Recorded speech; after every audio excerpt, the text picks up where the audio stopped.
Sauti ya tarumbeta inapiga kwa upole katika mwanga wa jua la alfajiri. Kioo cha studio kinatulia karibu kwenye simulizi ya kipekee ya mwanamuziki mmoja aliyebahatika kupanda kutoka chini hadi kuwa ndio mmoja wa wakuu wa muziki wa Kongo. Huyu ni Bozi Boziana, mpenzi wa sauti mabadiliko ya kipekee.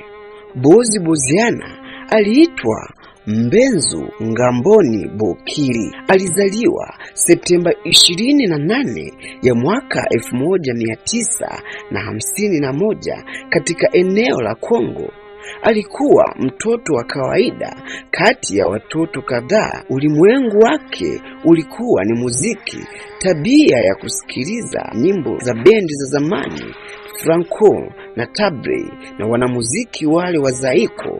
Wakati wa shule alishiriki matamasha ya shule, kuimba katika baraza, kushirikiana na wenzake kuunda bendi ndogo ndogo. Hapo ndoto zake zilianza kuota na kuongea kwa sauti zaidi ya uso. Kijana Bozi Boziana aliamka usiku akitambua kuwa sauti yake ilikuwa tofauti, ilikuwa ni laini na yenye hisia, inaweza kugusa hisia za wanyonge.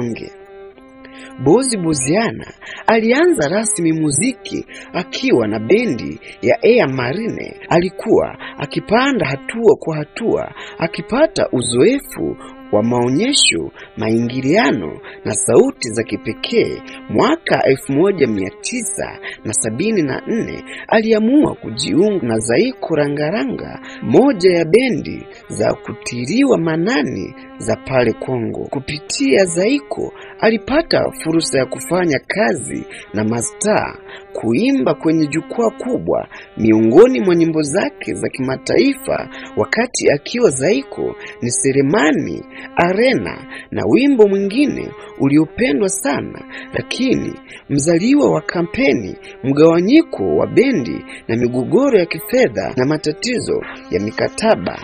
Yale yalifika na kumfanya Bozi Boziana afikirie kuanzisha kitu chake mwenyewe. Bozi Boziana alianzisha bendi yake inayoitwa Orchestra, bendi ambayo iliweza kuleta mabadiliko na sauti mpya.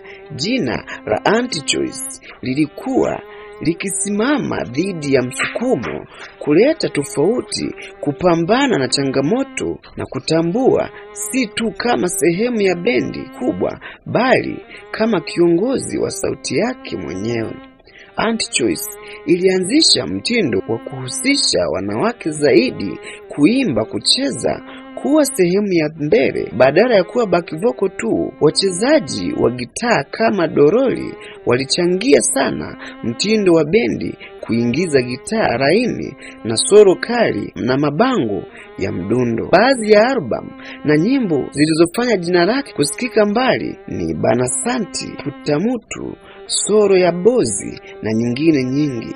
Alikuwa kama ngoma ya mapambano unaoimba upendo, maumivu na safari. Anti-Choice ilikuwa kati ya maonesho ya ndani na nje ya Kongo. Ilikuwa ni moja ya bendi zinazotembelea taifa ya Afrika Mashariki, Kati na Kiingereza. Ushirikiano na wasanii wa ndani na nje ya nchi ulichochea ubunifu wake.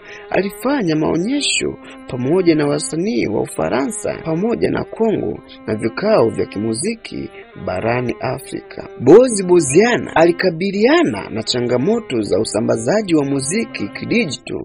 Vyombo kama CD na recording za zamani vilipungua thamani, mikataba ya muziki, haki za uandishi wa sanaa, gharama za studio ni mambo ambayo yalilazimisha Bozi Boziana kufanya uhakiki wa kazi zake na kufanya mabadiliko ya muziki wake.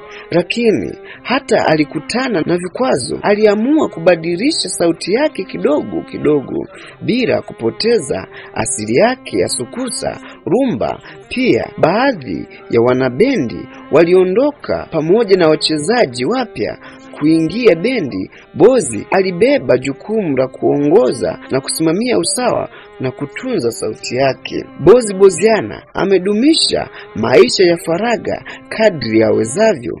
Taarifa kuhusu familia yake hazipo sana hadharani. Hata hivyo, wanamichezo wengi wanasema yeye ni mtu mwenye moyo wa kuenzi wachezaji wake na kuwakumbuka wale ambao wamemchagua katika kazi yake.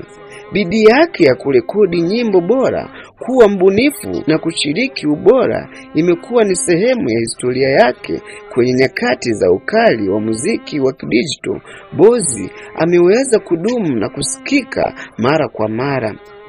Bozi Boziana ameacha urithi mkubwa, nyimbo zilizotumbuiza bendi ambayo bado iko hai, wacheza kazi wa kike aliyoweka mbele, sauti ya kusisimua vizazi vipya vya wasanii wa Kongo na Afrika wanaoiga mtindo wake, wanaimba nyimbo zake kwa sample na remix au kufungua kazi mpya. Historia yake inatufundisha kuwa na sauti yako, kuwa tofauti na kuwa tayari kupambana na dhuruba na maisha ili kusonga mbele. Kwa wengi, Bozi hana mbadala. Ni jina kwamba wengi wanapenda kumuita mfalme wa sukusa na mfalme wa muziki mzuri. Hivyo, usisahau kusubscribe na kutani on notification. Hii ni 49 Media. Asante sana kwa kunisikiliza.